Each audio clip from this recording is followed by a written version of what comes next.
Welcome to the Essential Show. It's your boy Stevie Hayes, obviously joined by our usual co-hosts Nairi and Jonathan. Let me grab your hands. How you guys doing? How you folks doing today? Men of God. Yes. Good, man. All right. So today we were going to talk about conspiracy theories, but we're going to push that back. So today we are going to be talking about maybe I guess you could say theology, but also like just some Christian literacy. You know, we are going to be talking about just what you should already know if you are a Christian, and some things to be aware of and to stay away from, because I do feel like as Christians we get stuck in this world where, you know, we only know this type of thing, and there's so many new different teachings that are coming out that are wrong, some stuff that's right, some stuff that's weird, you know, and we all have had experiences with, you know, some weird stuff. So I do want to start with us telling some funny stories of some weird situations.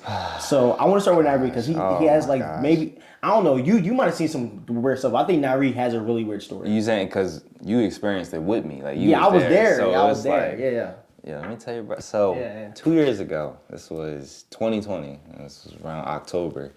There was an instance where this guy, he came up to me. Okay. He asked me a bunch of basic questions like, you know, you got any siblings, sisters? What kind of things you into? You like sports? I was like, yeah, and all this stuff. And then, like, not even 5 minutes went by. He grabs my arm. He's just like, looks me in my eye. He's like, so I just had this vision. And I told him about my sister as well. You know, my sister, she has special needs. So he's like, I got this vision that I see one day that your sister will be walking and talking. And you say you like basketball, right? And he was like, you two will be playing basketball. And you guys will be playing sports together. Like, he basically took everything I said from 5 minutes ago and said that to me.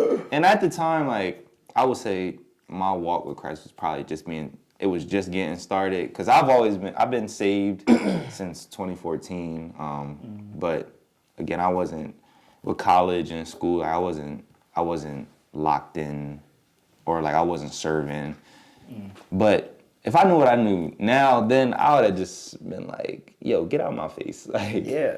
So man, that sucks. yeah, it was a weird case. Not to mention the guy said, remember he said, I've seen people, he also said, I've seen people be raised from the dead. The dead, like, get out of here, dude. Yeah, he's a maniac, bro. Oh, legit, he's crazy. So that's my By the way, story. guys, his name is Drew. All right, so what is your story? Do I know Drew? No, you don't know him. He's from like PA, and I am calling out just in case you ever come by the guy. Just stay away from him. All right, Jonathan. I have I don't care, bro. I'm at a point in my life where, dude, if you're a fraud, you'll get called out all the If we time. run across each other again, I'm just like, I remember that time. Don't even talk to me. Okay. All right. It didn't happen to me specifically, but we went to a church, and it was a Pentecostal church. The pastor is he was like the sermon was good because he's preaching about how, like, when the waves come, you know, like, we don't have to allow ourselves to be intimidated by the waves. Like Jesus, remember when the disciples called him and Jesus commanded the wave to stop. Basically saying that we have the same power to command things in our life, and that we shouldn't be, you know, drawn by what we see. Good stuff, right? But one of my friend had earrings on, right? Oh gosh. So I have earrings on. So you know, like when you're in a Pentecostal church, you know, it's they're very, It's more strict. Yeah, they're the tradition. So he's like talking to us, like me and a few other friends, and he's all like, "Oh, like, we need to repent and this and that," and so he calls us forward, and I'm just like, "Well, wait, repent? Like, what did I do? You know, like, you know, like I go to church and stuff, and he's calling us forward, and I'm all like, I already know why he's calling us, you know, in the front, and it's because one of us, my friend, he had earrings on, and so like he's like specifically now, we're all in the front, but he's specifically like praying for him, and I'm just I couldn't Because help. of earrings. Were you laughing? Yeah, dude, I tried so because like it's all What is because he- hold on, wait, because you know how like in Pentecostal Oh my gosh. it gets spiritual Yeah, and like yeah. everybody is like praying. I'm like trying so hard to like put my head down and like hold back my laughter, Oh my and Lord. like I'm trying to find a way to like escape.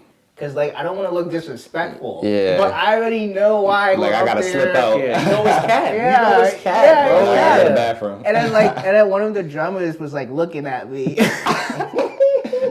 while I'm laughing. Yeah. And I'm all like, oh Was my he laughing? gosh. No, he wasn't. He was He serious. was dead, blink I would have been serious. dying, bro. Everybody was serious, but me. You know, I look like the disrespectful guy who's like laughing, but like it's just because I knew why. And He had then, the bling on. and like he's praying. He's like trying to rebuke the devil out of him. For his earrings. For earrings. I guess, and then eventually, I guess my friend, because he goes to church, like he's a PCAT, and he goes to church, so like, you know, like he's a Christian, you know, like he's not worldly or anything. I don't, and that's the thing. Like, if we were worldly, I don't think that would have been a good approach. Not at all. You would just scare us away.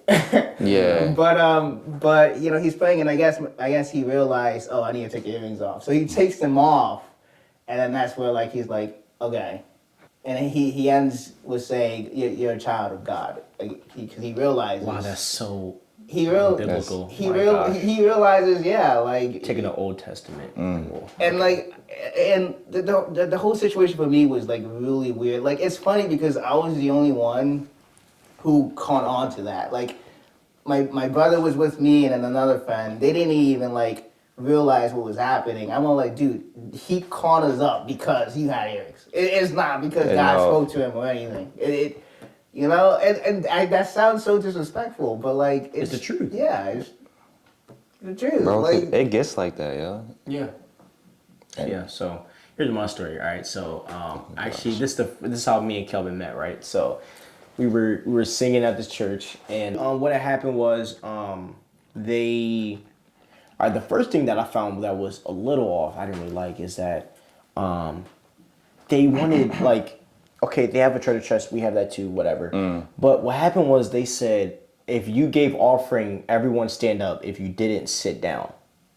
So everyone that didn't give didn't stand up, but everyone else that gave stand up. So then they gave the people money to give, which was super weird to me. Like, So what are they trying to like Yeah. symbolize something? Was there any explanation? no.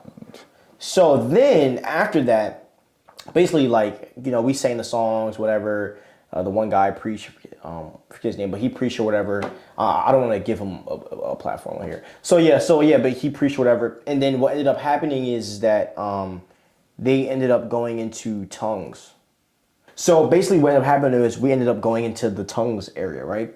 So now me personally, I do believe that tongues is still a gift today. I believe that people can still speak in tongues. I do also believe that it has to be done in the order that the Bible tells us to. Like someone should be there to interpret. I also do believe that a lot of times in the Bible, tongues has also been referred to as different languages in our world. It's not just the spiritual language of speaking tongues. A lot of people take that out of context. But anyways, so everybody speaking in tongues, getting slain in the spirit. I wasn't really raised in that. You know, that's not really my thing. So what ended up happening is me and my friend Kelvin were across each other on the stage, and what happens is the girl comes up to me and starts to pray over me. I'm like, cool. But what ends up happening is homie starts to grab my back. Oh. Because they want you to fall back. Oh yeah. And I yeah. said, look. I said, Yeah, look, yeah, if it's not happening. And this also I said, look, if this dude push you back, we're gonna be fighting. Like for real. I said, I will knock him out. Like I'm not playing with you. So just pray over me and move along. So they were like trying to force a. Yes, and that's how they do it. I forgot to And that's how they mention do that. it. And then I mean, she had the towel ready or the blanket ready to go over me. I mean, it was about to happen. And I said, dude, man, I kept pushing her hand down. Just pray over me. Just pray over me. So she ended up praying over me. Cool. My boy, he was funny because he legit put his foot back and was like, I'm ready to go. Like, if you don't, like, just pray. Like, no, he was ready to mix. Like, it was funny. Yo. So, mind you, we're on stage. Like, this happened on live stream. So, then, so that happened. And then, like, I ended up leaving, like, after that because it was just. Wait, so can you look this up? Like, if you YouTube it? Like, is it on like that kind of platform? No, it was on their church life. This is like 2019, dude. This is like okay. 4 or 5 years ago, or 3 or 4 years ago. Yeah. So, and that was my weird like experience. It's just like, and then the word was watered down. I mean, he didn't really preach anything. All he talked about was the blood. When the blood is inside you, like you know how it goes. Just a lot of just emotional. Yeah, emotional. No type of juice in the preaching at all. Excuse me, I forgot to add that too. That they try to force that as well. Like when they pray for you, they want you to like fall onto your knees. Yep, and that's the thing. It's like I guess it's a Pentecostal thing. Yeah, and there's a lot of Pentecostal churches that don't do that because I consider myself a charismatic. I believe I am more charismatic than what people think. I believe in the spiritual gifts. I believe in speaking in tongues. I believe in these things, you know. But I like to say, and I got this from Ruslan, I'm charismatic with the seatbelt. You know, which means like I know when it can get a little stupid and wanky. But I do believe in, you know, and I think every Christian should believe in tongues and that those gifts still happen. But yes, that was my experience, dude. Yeah, yours. Yeah. So, and everyone, what happened? I think take a picture. Off. It's fine. And everyone's falling out, like legit. So it comes to a point where like, is this even legit? Like, And me personally, the thing is, you feel it, man. Like I've been in environments where it's like, this is. I mean, bro, there have been times on stage where I'm saying I just on my knees, just crying. There is a time where I remember when we was at FBC and you came off singing. I think it was just on a Wednesday night, and I think it was a worship night. You came off stage, and I remember you walked down, and then you just like fell to your knees. I remember running over to you, but that's, I mean, I don't know, like. I'm trying to push you. Like if it happens, it happens. It has to be genuine. And I've had genuine moments where I feel like the Spirit of the Lord is so strong, I had to get on my knees, bro. Like, that's one of those moments where like I'm lightheaded, like I'm feeling it, like the Holy Spirit's there. I just gotta sit there and just bathe in it for a moment, you know? But, you know, I do feel like there comes a moment where things get kind of ungenuine. And you know, and then the attention is more on you rather than the Spirit. Exactly. Why you think people do that? Like, money. They like the attention. Money, dude. Really? And they like the attention. Attention and money. Because the Does thing it is, bring attention though? You get followers. People. Yeah, because the at least this from my POV is that if like people think like if this person can make me feel this way, you know, if I see this person getting like blessed so much, if I follow him and give, then I'll I'll be as blessed as they are. You know, that's kind of the angle. So it's also, it's not just that. It's also that, you know, like he's a man of God. You know, like it's charisma. It's a status. It's a status. People put status. I don't really think about like agree to that. Think about like basically think of Gary Vee, but a pastor. Yeah, exactly. He has a reputation. As a platform, As a platform. And, people. And the reality is, a lot of these pastors, and I'm just being real, outside of ministry, they couldn't do it anywhere else. They couldn't be a good motivational speaker. They like a lot of pastors, they suck on doing things in the outside world, so they come in the church and just fool everybody because they know that a lot of people in the Christian space are easy to fool. That's I'm keeping it real. Because most people going in there are going in for one reason. So it's you targeting to feel good, and that shouldn't be the main. That shouldn't be any reason to, you know, even go to church or be a Christian. Because how many times, and I put this in my Instagram video earlier today, so many people are falling in and out of the Christian faith, like that they dive in and they dive out because they are emotional driven and they only want to follow Jesus when it's good for them and when they feel it. Yeah. And the second things get bad, they fall away. Same for relationships. I was gonna say that it's like any other relationship. Yeah. You feel it's the honeymoon phase. You know, you're feeling the love, the energy, but you know, once you get comfortable with the individual, you know, you don't feel that feeling anymore. Yeah. And you can't build it off of that. Yeah, you can't build it off emotions. But I also blame the church too, because a lot of churches don't teach spiritual discipline. Nope. And I know for me, and I know for you and you, like, I mean, me and you've been diving into spiritual discipline hard this year. Yes. Like, I mean, gym, spending quiet time with Jesus. We were talking about earlier. Yeah. I started to prayer walking. I'm fasting. Sabbath. Doing Sabbath. When you aren't teaching spiritual disciplines and people are just getting saved and that's it, they can't be sustained off of just salvation. Or let me rephrase, because I don't want to take anything away from the power of salvation. Being a Christian doesn't end at salvation. That's just the beginning, you know. Right. Because once salvation comes, sanctification comes. Yeah. And after sanctification comes, then it's God's tearing away things. You're figuring out, you're learning things, And then after that, there should come spiritual discipline in your life, which is okay. Like, let me teach you how to study the Bible. Let me teach you how to pray, because people need to learn how to pray. You can't, it's just the reality. People need to learn how to fast, and why we do it. But a lot of Christians today, even older, like I have conversations with a lot of 70-year-olds that are Christians. They don't know what a spiritual discipline is. Like, and that's Shockingly true. All they do is read the I Bible. agree. That's it, and pray. I'm glad you brought that up, because Psalms is a book where David is constantly talking about spiritual discipline. Like, repeatedly he says in the Psalms, God, let me delight in your law, in your precepts, in your ways. Basically, teach me how to discipline myself, to follow the way you move. Yeah. And that's why I love David and the Psalms, because it's always talking about God's laws and why we should follow it and why it's important. Yeah.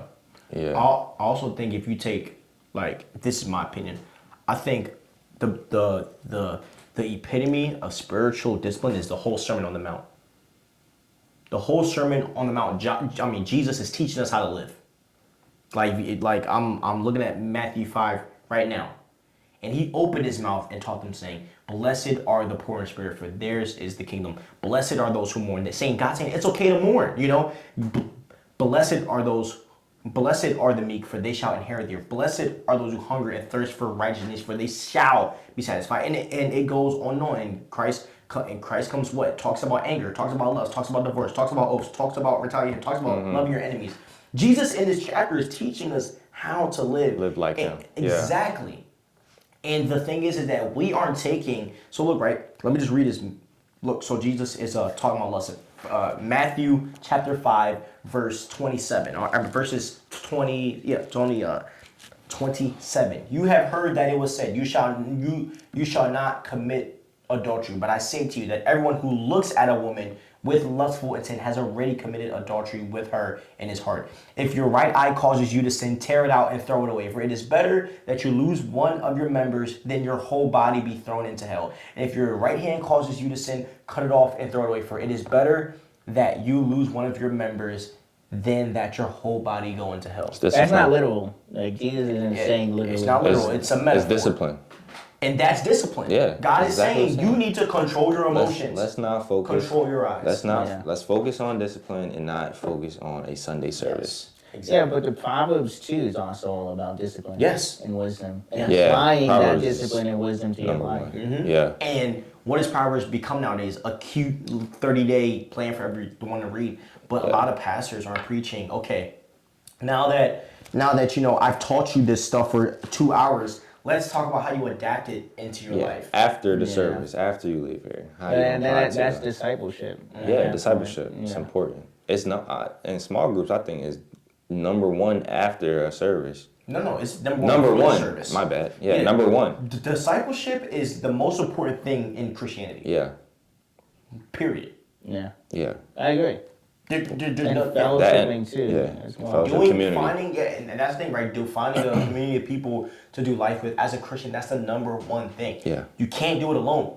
Isolation is the enemy, bro. Yeah. And I think a lot of times what happens, kind of struggling back to what we were just talking about, is that we get caught up in the tongues. We get caught up in all these cute Falling spiritual out. gifts. Yeah. Falling out, getting slain in the spirit, Crying, music, yeah. worship, Yep. what really good preaching words. But at the end of the day, God isn't going to care about the stuff, about the cute words that rhyme. Never. God is the reason for the season. God don't care about that. What God is going to say to a lot of pastors like myself is going to say, okay, I gave you this sheep. How did you take care of them in my name? That's the real question. How did you lead them? Yeah. Pastors are going to have to answer for that. And the reality is that a lot of pastors aren't shepherding. They are entertaining sheep. You know what I mean? That's it. We end it here. Yeah, clip it. That would be clipped. But I agree with you, bro. it's for real though, man. Where's your sorry? No, I agree with you, bro. You get caught up in focusing on the service, you lose out. Not only does the people that are there for the service, like they need that, but the staff around them needs it as well. So Yeah, bro. Yeah, what y'all think? And no, I mean, as I said, I agree in every single way. It's just that I think church, and I'm not sure if like in this. I'm just being honest, man. I don't know if ever since the Reformation, bro. Like, I'm not sure. I feel like after that and leading into like this new what's the era of church. Reformation? Yeah, just kind of elaborate. So basically, there's a guy named Martin Luther. He didn't really agree with a lot of the ways that the Catholics were like doing things because they were kind of like the center of the church at that That's point. why they were killing people. Right? Yeah, and just a bunch of other nasty things. So what ended up happening is that Martin Luther basically caused this big church split that kind of split. But then there was another split because then also there were a lot of people that believed in that you need to be baptized, and the Catholics didn't really believe in baptism the way that it should be. So that's why we have Baptists. So that's where the big split of church was. And that's why we have Baptist and all that jazz. You know what I mean? That's why there's that's why a lot of churches call themselves Lutheran churches because they're basing it off of Martin. Yeah. So how do y'all feel about that? How y'all feel about different? I mean, Jesus warns us not to divide and split. So the fact that we have denominations is a sin. So yeah. How about you, Johnny? Yeah, I mean, no, I agree. Like, we shouldn't be split, but like, people just have too many preferences. So is it a traditional thing? It's a humanly. It's custom? a human mistake. Yeah. All churches should be non-denominational. The style, that's fine. If you want to do a different style, that's different. Well, yeah, I agree. Yeah, but there should be no Presbyterian, no Baptist. No, it should be we should all be just one. We should all say we unite under Christ. That's it. So do y'all think because we got so many different churches, do you think that pushes people away? I think it confuses people. Yeah, like does it confuse people? I mean, see, I think it does. I think it does push people away. Like, I guess the only good thing that comes out of it is that there's a church for everyone. Yeah, I was gonna say that. Yeah. But I still think you can achieve that with non-denominational, in my opinion, because not all non-denoms are the same. Like, yeah. It's like you have the extremists, but like not all, like you said, like not all Pentecostals are the same. Exactly. So there's always different. There's always going to be different extremes. But the second we start to divide and say you are this, you're that, like when we go to heaven, are we going to go in a line that says non-Pentecostal, nope. Presbyterian? No, we're going to walk down through the same gate, bro. Yeah. Like it doesn't matter, So. Yeah. Oh, was that you? Sorry. Yeah, you're good. What asking that question? No, I was touching somebody's foot. Oh, Sorry. I don't Go think ahead. so. Oh, my bad. So yeah, man, I think that's the main issue, bro. It's like a lot of people don't understand where to fit, because there's so. I mean, many denominations could be an issue, bro. But yeah, I mean, God never told us to like divide. That's why I have a hard time being at a Baptist church now because there's so many bylaws and all this crap that you got to go through, and it's like, bro, like we have one goal. Yes. To reach people for Jesus and to grow in Jesus. Like, simple. I guess I never understood that. Why? I always felt like if all churches are doing the same thing, why is there like this like factor when you leave out? Like, it's just this political thing over your head. Like, oh, like you was here, then you jumped here, and it's like, I mean, you can't come back. It's humans, bro. It's just like, sin. why? Yeah, it's just that we're human and we naturally sometimes clash with people and we don't like each other. And we're very territorial. But the good thing about God is that when you're in the presence of God, that always changes, But the individual is always that's where the problem is always gonna play out. Mm-hmm. Because we have a God that can turn things that were meant for evil into good, the denominations work in our society. And I solely believe that is because Jesus is a graceful God. Yeah. Or that God is a graceful God, that God is graceful and that, he cares about, and that he will bless, like God will bless it, most times. He's gonna make it work Yeah. because he sees the genuine heart of people. Yeah, and So- and at the end of the day, it's not our fault. Like we're just walking in something that someone else created. So, but like, It's like that video that you showed me with the girl, the New Ager girl. Like she just entered Christianity and she was saved and she legitimately believed she was saved, but she was under a church. Unfortunately, that They guide her. wasn't. Yeah, that wasn't Yeah. really biblically accurate with their teachings. But that doesn't change the fact that God was still with her and that she was saved. exactly. And that's the thing is a lot of people they don't understand. Like they heard the gospel and that's amazing. You got saved, but then you go into all these weird new age. Right now, for us, for us in our society, we deal with a lot of new age issues. And Bill Johnson's teaching the new age a lot from Bethel Church. That's why I tell a lot of people not to really listen to a lot of his stuff. Mike Winger does a really good thing where he breaks What's his down. name? Mike Winger. Winger. He does like 1 hour theology things. He's a pastor. He has a doctorate in theology. Like he's so smart, I think. But he's super smart. And he basically broke down Bill Johnson's whole entire sermon for like 2 hours. Good or bad? It was just not biblically sound, bro. Yeah. His view of God is very weird. And one of the things that Bethel does is this, right? So he said that, and I mean this is from real sources. And I'm also going to put the video down in our description as well. And but basically what happens is that they do healing, where they say like, they say someone can be healed or whatever. And what happens is like if you're having a pain in your hand and you don't feel it, maybe in a moment they'll rejoice about it and you'll get super hype about it. And then, he was saying how that can create a attention mongering type of environment to where a lot of people are having emotional moments where like, cause he said like, I believe it too. Some people are probably getting healed there. Like I'm not going to discount the work of the Holy Spirit, but I also do believe that some people get caught in emotional highs. Kind of like how we were talking about with Maverick Sydney and the concerts, that people get caught up and they might feel healed for the moment.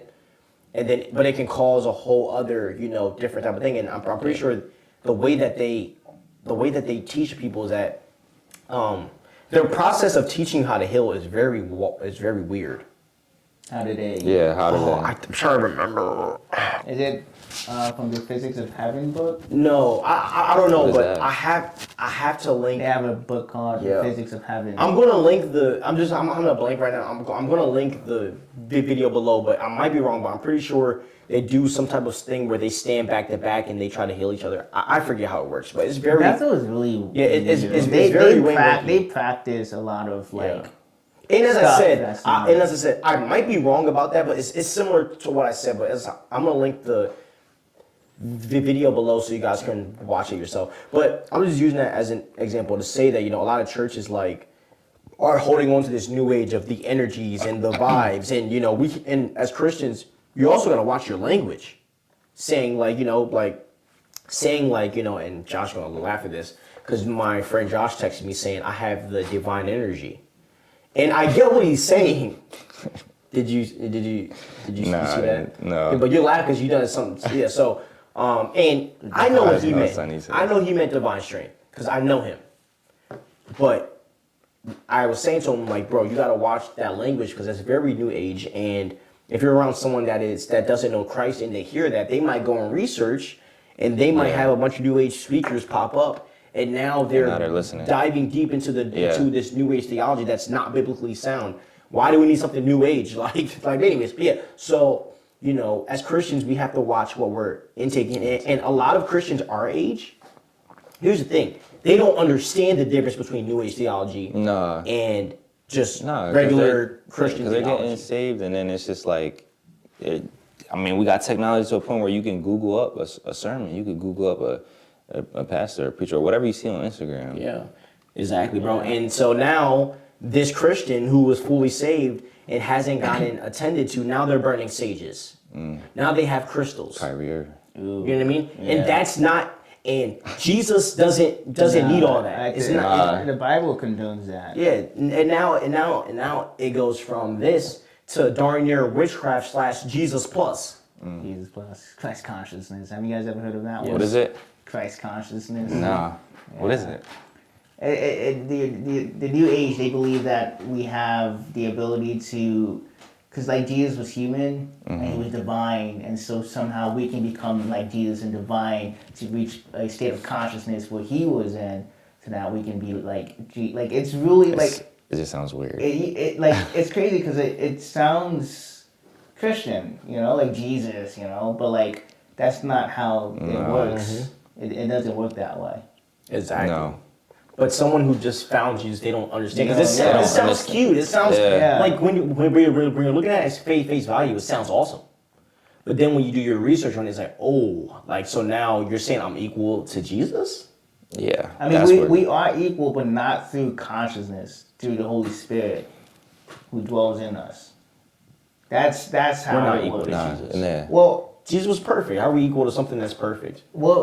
because Jesus says it, like in one of his prayers, he says that let the same spirit that lives in me now lives in them. Yes, but Go to him for sure. But we live our lives to become like him. Like that's the whole point. Is we Oh, are yeah, striving yeah, to to be become like Jesus. I guess what I meant was we have the same spirit. we have the Holy Yeah. Spirit. Yeah, the Holy okay, Spirit, okay, yes. We Yeah. all have the Holy Spirit. Okay. But no, we don't. It's not a state of consciousness. Yeah, exactly. Or like, And I'm not saying wrong. I just want to be very careful with the language that we're Yeah. using, because people can take this and say, "Oh, these people are this and that." Like, no, bro. yeah. So, yeah, because I mean, our lives are built around becoming like the Father. Like that's the goal for us as Christians, to live the way He did.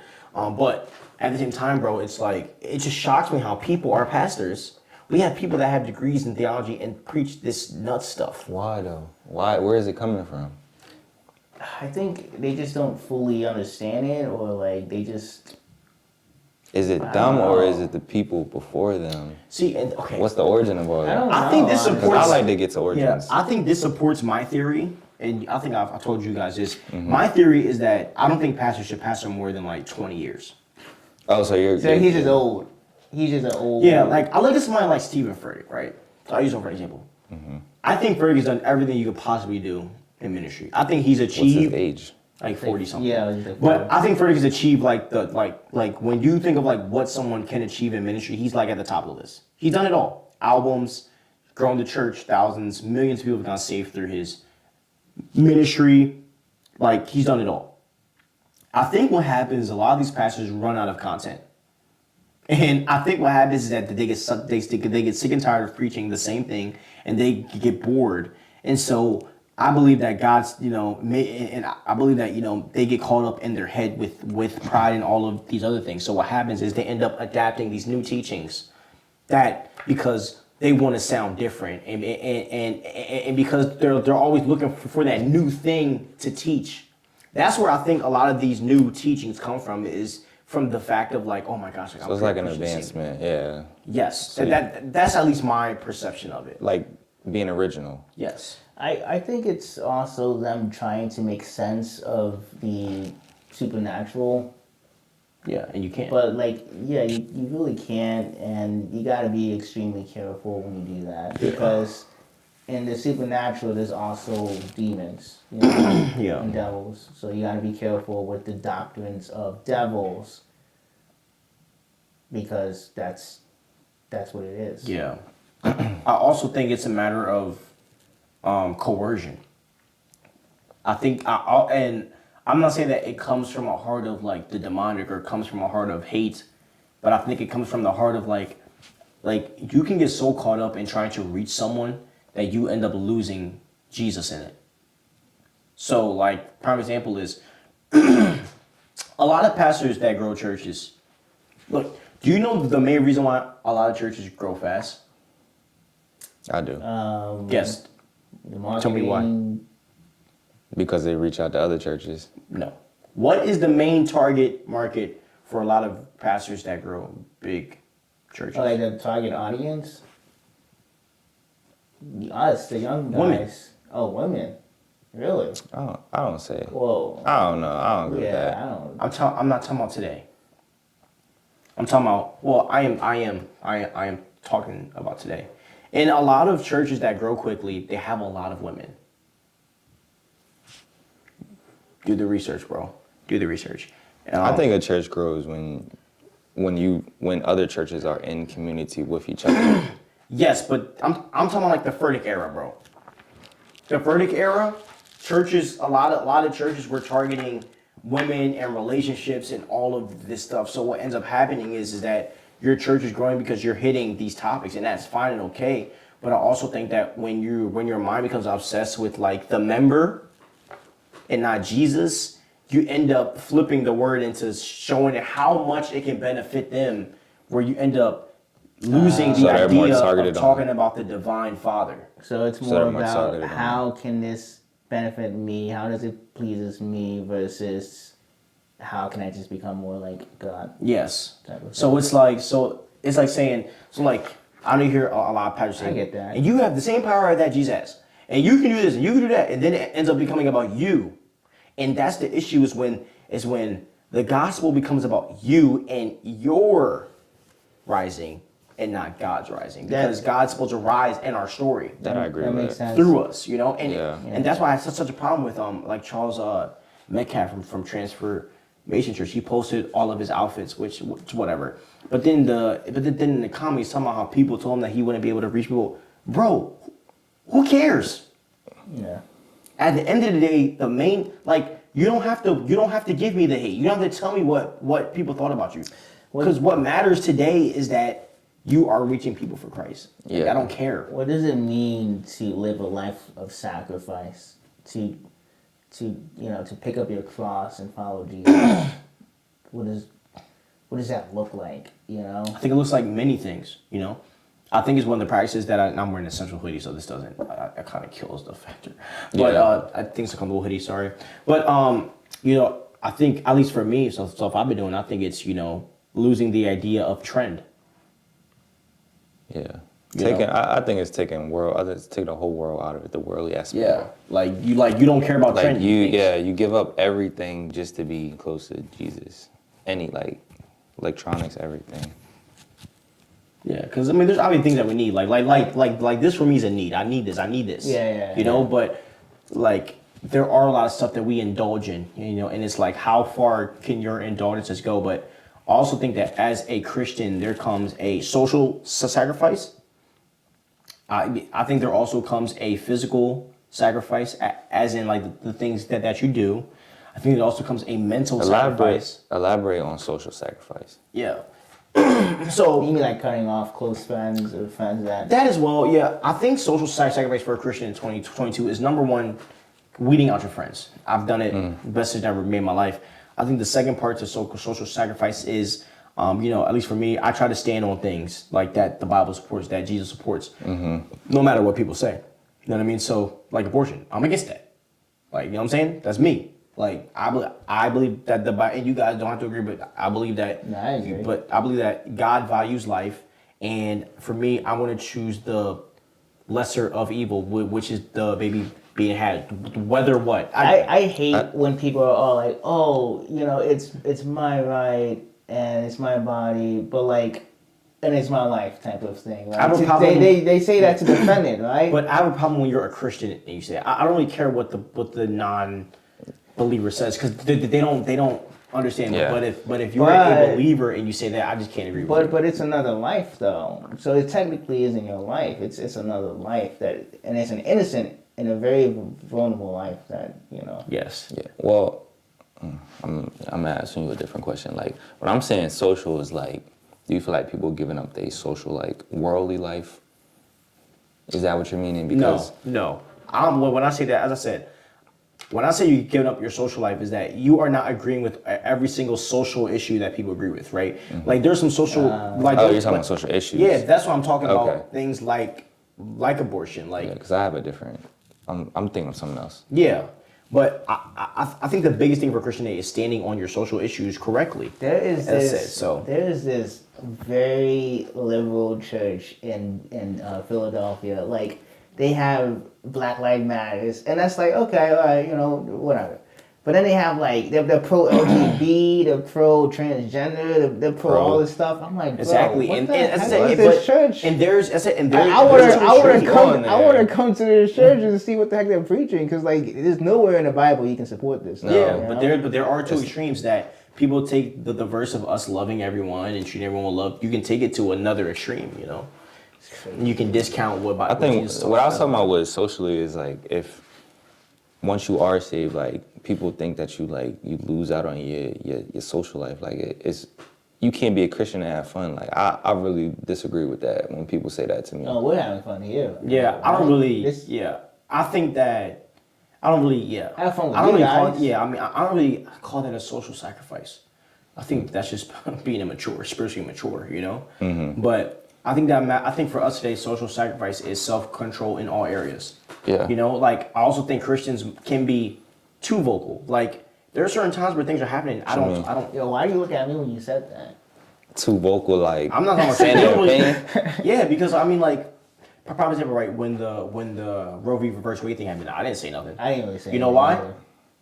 Because no one is gonna listen. Yeah. Exactly. What No. does my opinion say? No one is gonna You listen. know what I'm saying? Like, it's not going to help the cause. People just know where I stand. Like, I don't care. Like, it doesn't matter, you know? Yeah, that's true. Like, I like to stand on my stuff face to face. Like, and that's why if you might agree with me on abortion, that's fine. And I'm willing to have a conversation as long as you don't get angry, you know? But, like, for me to go out and post, like, Yeah, you don't have to. how does that help You the know, situation? It doesn't help. Yeah, you don't have to That's a post worldwide it. thing. It's Does that not- save, like, bro, tell me, does that save a baby's life? No, it doesn't.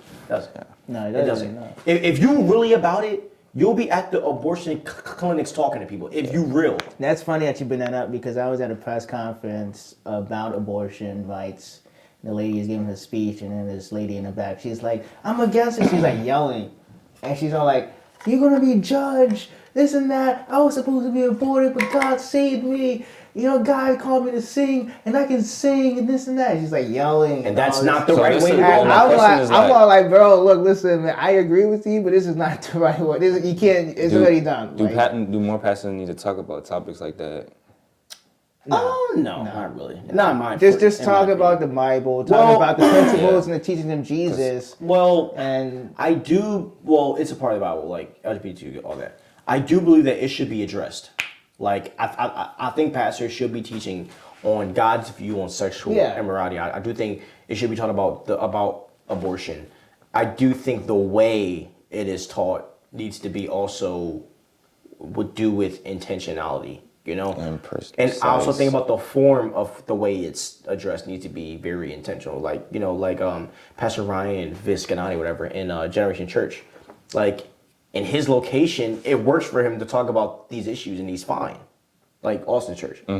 He can preach against abortion and all this stuff, and it's fine. With our area, it's different. You have to go a little different approach with that. You know, you can't just go out and just say this stuff because you'll. Yeah, it look like opinion. Yeah. Well, Or telling someone what and what not to do. No, no.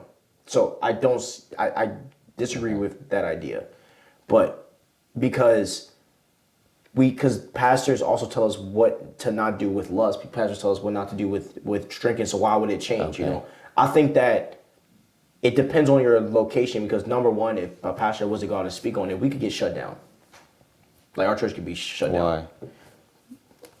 If you just never know, it could happen. Like if someone was to come out and say, "Hey," like, and as I said, if it's done the right way, then whatever. But I mean, in Delaware, like we're like a lot of people are for it here, you know. So you got to be very smart with the way you with the way you go about it. Like I also believe in common sense. You know what I mean? Yeah. Because for me personally, I hold these values so true to my heart that I would rather talk to you on a one-on-one, face-to-face than me preach about it. So like the big heavy topics are more one-on-one, you think? Yes.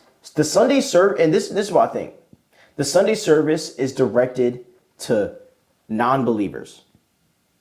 I agree. The Sunday service is for a non-believer to get saved. I believe a lot of these topics are more built for small group, where it's a calmer. I was gonna say that. Yeah, where it's a calmer environment, where when the pastor talks, it's not like law. You know, you can't ask questions. Like in small group, you can ask questions about it and dig into it in a deeper format. I do think it's important to. But it has to be addressed for sure. Yeah, and I do think it's important to make sure that your congregation understands God's thought process and views towards certain issues. Yes, because I think that a lot of Christians that are against a lot of these things is they don't understand, and I don't think we can even fully understand God's will or how God is just. We can't understand it. No. Yeah. So like, But that's why it's faith. We just gotta. yeah, exactly. So when someone says like, "Yo, if I was born this, like, why would God make me be born this way?" Okay, here's context. We were all born into sin, so I understand why you'll be born that way. You know, it's different context, but we don't know why. Like, we will never understand why. I think the certain best things thing we happen. could do is just build an understanding and build a discipline around, like, a spiritual discipline teaching where you can get to a point where you're not getting frustrated. And that's the thing. If God's word is His power, then being disciplined and reading it and following it should change. Yes, it should help. Yeah, and change.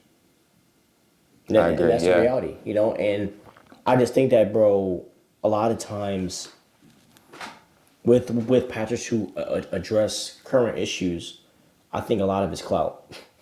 Yeah. Because a lot of pastors wouldn't address.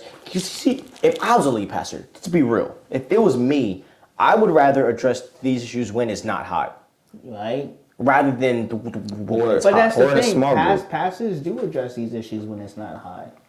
Hot, yeah. No, I was just saying, like, if I was the guy, like, I would address it when it's Or in not hot. or in a one-on-one or small group. You know, or the one-on-one small group, because I just think that if you're a pastor, you're also taught to understand how people act and how to fill the room. You don't want to, like, as a believer, are people going to best receive what you're saying in an outrageous time? Right. Well, yeah. No. There's a time and place, you know. Yeah. So, Yeah. Because But, it's emotions, like we said. Yeah, it's emotion. just- Yeah, that's true. and a You're lot of coming pastors, in you're coming in with a listen of emotion. You're already high up off of what you're seeing on the news. Exactly. And then if a pastor say one thing, this is Yeah. because they don't have that spiritual discipline. It's like boom. Yeah. and even for the pastor, if they spend a week while watching news and getting fired up, you like if I'm getting mad about if I'm my number one rule is I would never preach about something that makes me angry. It's like seeing a crossfire and then you just walk in the middle. Yeah. Like you're not gonna walk in the middle. Exactly. Of a crossfire. And as a shepherd, that's not okay. Like if I am the shepherd of a congregation, I don't believe that I'll be doing my people right if I am just putting more fuel to the fire. Yeah. Rather than saying, hey, we're going to talk about what matters, and that's that Jesus is on the throne. And that no matter what, we will trust God through it. You know? And then when things calm down, you know, Then you bring it up. then you want to bring Yeah. when people are more keen to receive. But you know, people on this podcast are going to say that I'm weak and that we don't talk about it. real But- issues. Exactly. Yeah. But here's the thing: there's a time and a place to do it. You know, Exactly. I agree with you. Yeah. outrage. We live in an outrage culture, and the reality is that if I'm leading a people, if I'm a follower of Jesus, I think what's the word? It's like I have a great example. So remember when Apostle Paul was gonna go and preach? I think to the Romans. I don't really remember. Well, he was everywhere, so And but then, he did preach in Roman. And then one of his mentors was like, "Yo, if you go and preach to these people, they're gonna tie you up, and they're gonna kill you." And Apostle Paul was like, and the Holy Spirit used him to warn Apostle Paul. But Apostle Paul was very ambitious, and he's all like, "I'll die for my God. I don't care." And then he ends up going, and then it's like, dude, you're like in the heat of the moment. No one was listening to him. He's trying to preach. I want to find it because it's a really great example of what you're Yeah. saying. So like, let me see if I can pull it up. But basically, yeah, he got caught in the heat, and then he had to improvise and find a way out because they were about to kill him, and it wasn't his time yet. So even though he was doing the will of the Lord in his head, Yeah. realistically, So- he was rebelling against. I think God's it's will. Acts 28. You know what I'm talking about. So then right? that is like the question of like, then if you don't do that, then you're able to reach more people because you're not going off of what you feel like needs to be said. Exactly. And this is just a question that I have that I don't have the answer to. As a pastor, is it your job to preach people's emotions? Preach people's emotions. Like, is it your job to preach about a current emotion, a current Oh, event like that current makes people event. angry. And like, are you? And I don't know. I'm What asking did this Jesus? question. I just say, what did Jesus do? Preach whatever he wanted. That's what. But You know, I mean, Jesus addressed things, but I also think that Jesus had clout that we just don't have. You know what I Yes, mean? never I think will Jesus have, also knew yeah. how to word things in the most simplistic way that Yeah, we don't have. Yeah. Well, the thing is, when they trying to kill Jesus, like when Jesus saw that that he was making them upset, and when they try to like throw him off the cliff, like Jesus would like escape and hide. Mm. So he didn't like fight back. When did that happen? See, I remember these stories, but I don't know exactly like where it happened. But they did try throwing him off the cliff, and I can find that too. I think it's John 10 verse 39. I think the. Oh, look, here it is. John. Dang, this is John 10. Yeah, like I don't. It says, again, they tried to seize him, but he escaped in their grasp. I don't know if they're talking about Jesus. I'm trying to press the chapter. It says, what does John 10 verses 39 mean, right? According to prior verses, Jesus was walking in a specific part of the temple, the colony of Solomon. Blah, blah, blah, porch-like structure. Okay. All right. The other was blocked by a solid wall in some places or ended in a steep drop in others. This means that Jesus was in an area which there was no escape if cornered. According to prior verses, the hostile crowd pressed in on Jesus using a Greek word related to the siege of the city, John 10, verse 22 through 24. They apparently came looking for blood since they lifted stones to throw, John 10, verse 31. Since they are standing in an area where there would have been no stones to pick up, they brought the stones with them. Jesus partly diffuses the mob by turning their own approach to scripture against them.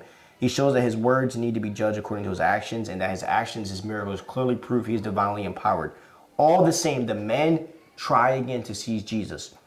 Despite being surrounded by men with murder on their mind, in an area with no outlet, the verse simply says Jesus escaped from their hands.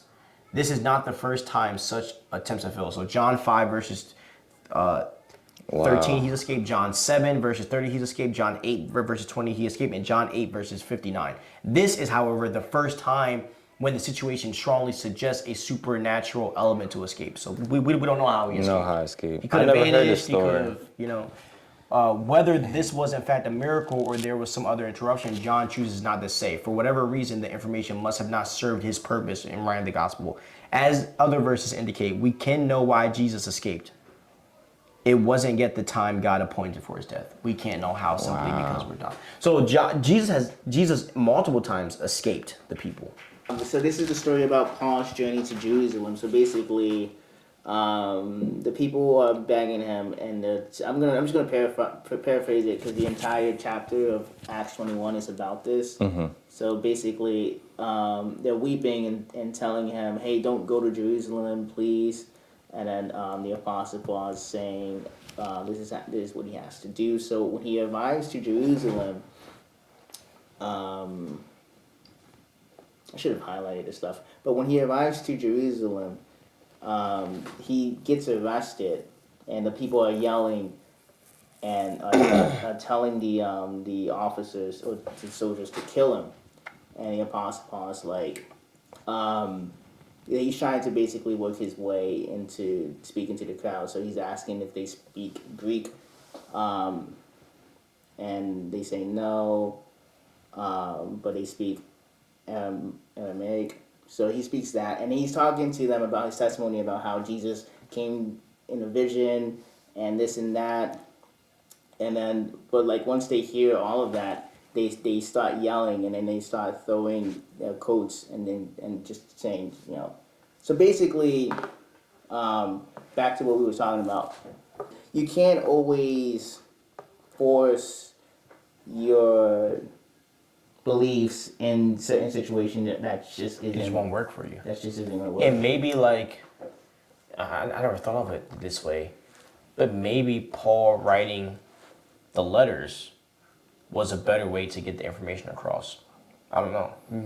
That's how. No, you're right. It is because we still read it to the day. Because maybe Paul going back and forth every time to speak didn't work. Not that it didn't work, but maybe God's leading him to write the letters were a different way of And God, He leads people to spread his messages through different ways. I mean, now we got podcasting, so Yeah. The thing about right is written, so it's set in stone. Like Yeah. there's no, you can't take what I say and flip it. No, this is what I said. You know what I mean? So I don't know.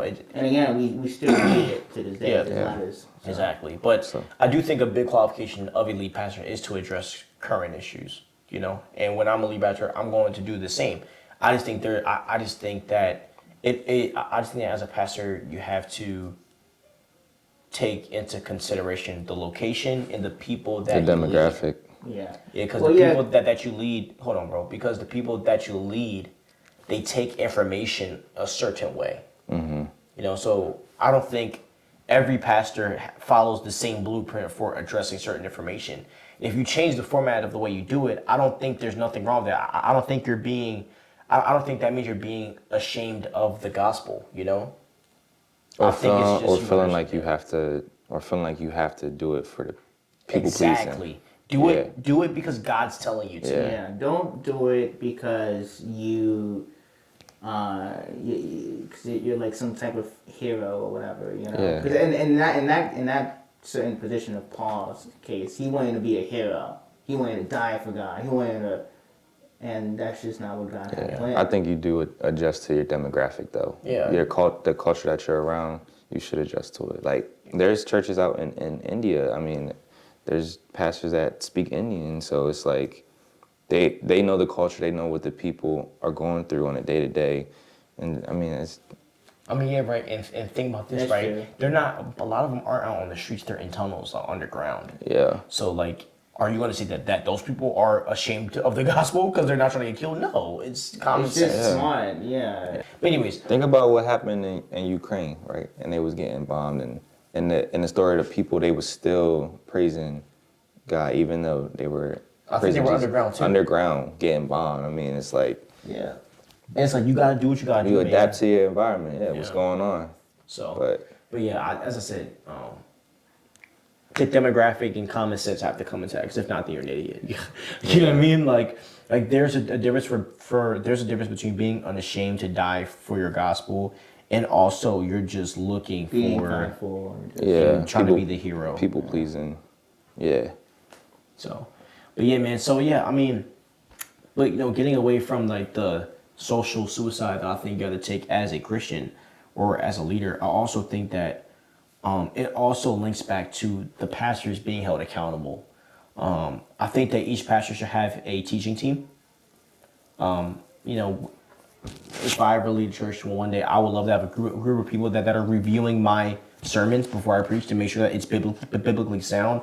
I think the word is such a complex thing. It can be such a complex thing to understand that you need more than one person that is the end all be all for a message. Yes, God is speaking to this person, but let's also make sure that the understanding and that you have the right definitions, and also make sure that the person that is preaching has the right information.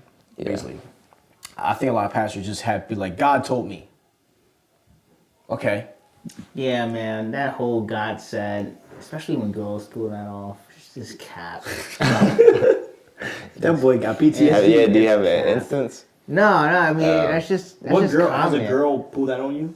Every Christian girl's pulled out. That's just like the common thing to go to. What, God said you're not the one or God something? said- No, like I'm spending more time with God, or like I haven't prayed about it, or Yeah. There's always it's cap. And I've been trying to get it out of my vocabulary.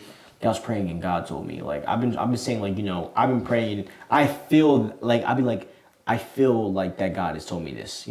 I try not to make it long because at the end of the day, I mean, I believe God inspires you. Yeah. To, God gives John you, Mark yeah.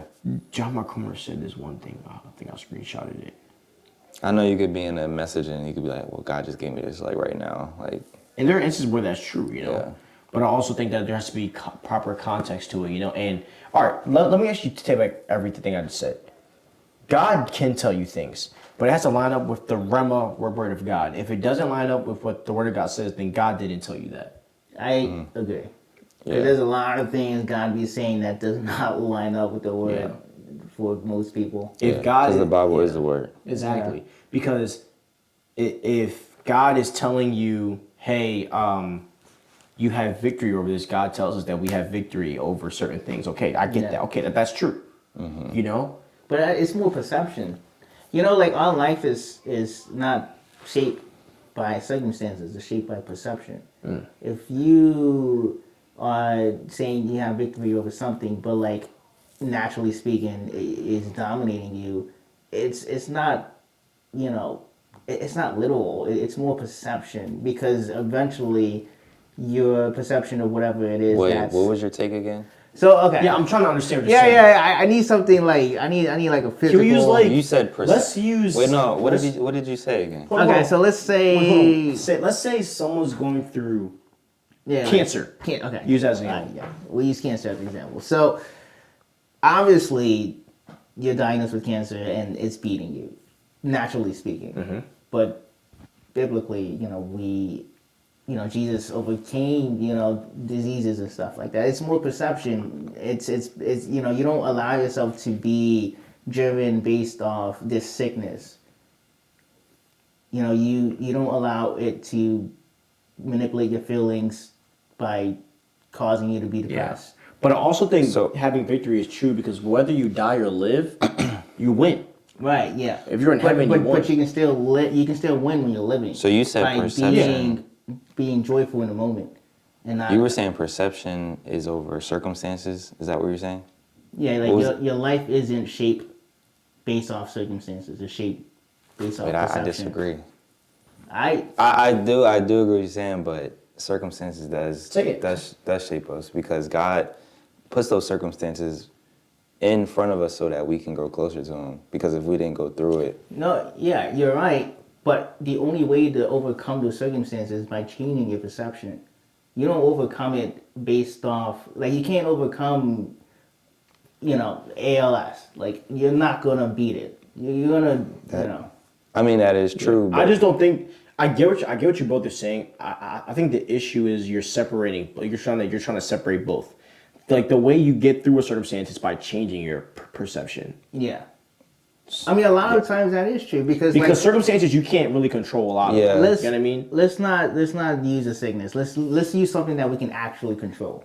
All right, your financial situation.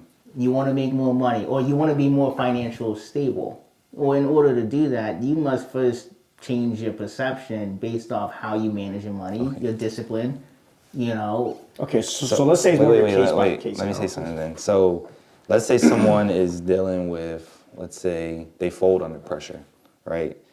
I believe that God will put a circumstance in our way so that He can grow and stretch us. So once we overcome that circumstance, we grow in that aspect. Amen. Yes, I agree. Yeah.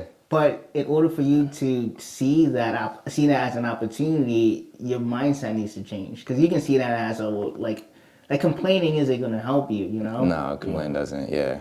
So you need to see it as an opportunity. So it's a shift of mindset that can help you. So that shift comes when a circumstance comes. So when It can, yeah. So when a situation happens, then that's when when it changes. So it goes hand in hand. It's just Yeah, it does go hand in hand. But I think the perception is more it's something we can control more than circumstances. Because the perception is what changes. Because the perception is the key to changing the circumstance. Yeah. You can't never really change a circumstance because that's gonna come. yeah. It's through perception where you can kind of sort of, I guess, manipulate how you handle the circumstance. Yeah. To where now you get new circumstances because you overcame that. Yeah. It sounds complicated, but hopefully it makes sense. No. I understand. Basically, you guys are saying there's certain circumstances that you can't control. You can't control. And there are some other circumstances that you can control. But the main fact between both is that your perception matters towards each circumstance. And some, you're changing your perception stops it. It stops whatever the circumstance is. And some other issues, your perception doesn't change the circumstance, but the perception changes you. You know, and I mean, another word for that is basically persevering through pain and through sorrow. Right, You know, yeah. and that's and I mean, I think you were talking about that last week. And I was saying how a lot of Christians don't know how to persevere. You know, so some really good stuff. And I do also think there are also a lot of times where we believe that Satan has put this trial in our lives or God has put it, but it's just us being stupid. Yeah, that's true, bro. Yeah, Yeah, We- I think Satan comes more with like the thoughts, yeah, deception. but yeah, we definitely put ourselves in Yeah, situations. yeah, we definitely do that a lot. Yeah, because I like admit to it. Yeah. I think it was Irwin. He said something. He's like, can we just not call it a sin and just call it stupid? Like he's like, because he said we do so much stuff to ourselves and then we blame Satan for it. Like, no, you're just being an idiot. Yeah. And I agree with that. What they said. Sometimes, we put so much on our own lives, you know, or we do so much on our own, and then we want to blame Satan. Like, no, bro, you just being an idiot. Yeah, you know? you just being dumb. But yeah, man. Excuses. But yeah, I think that as we close, I think that the ending idea that we kind of I think we all agree on is that if you are a follower of Jesus, you need to really read your word and you need to understand what the essentials of the faith are. If someone asks you what is salvation, that should be the easiest question. Jonathan, what is salvation? Faith through Jesus Christ. Okay, what is Receiving salvation? Jesus as your Lord, God, and Savior. What is salvation? Salvation is accepting that Jesus died on the cross for you, and that all of your sins are covered through His blood. Simple, right? Yeah. We were dead, now we're alive in Christ. It's not Yeah. that hard. I don't get why Judah Smith, or I don't get why one of my pastor I love, Earl McLean, says it's a hard question. It's not a hard question. Like there's certain essentials you should know. You know, you should understand how is tongues done in the biblical way. How are certain things done in the biblical way? Because you're going to be in churches, you're going to meet people that do things that aren't biblically sound, and as Christians, we can't just agree and just let it roll over. No, we have to correct and love. You know, like there's a place for us to correct people. So, and also for people to correct us as well. Mm-hmm. So, I mean, and I think that that's the whole heart of this episode is just, we want you to be more educated.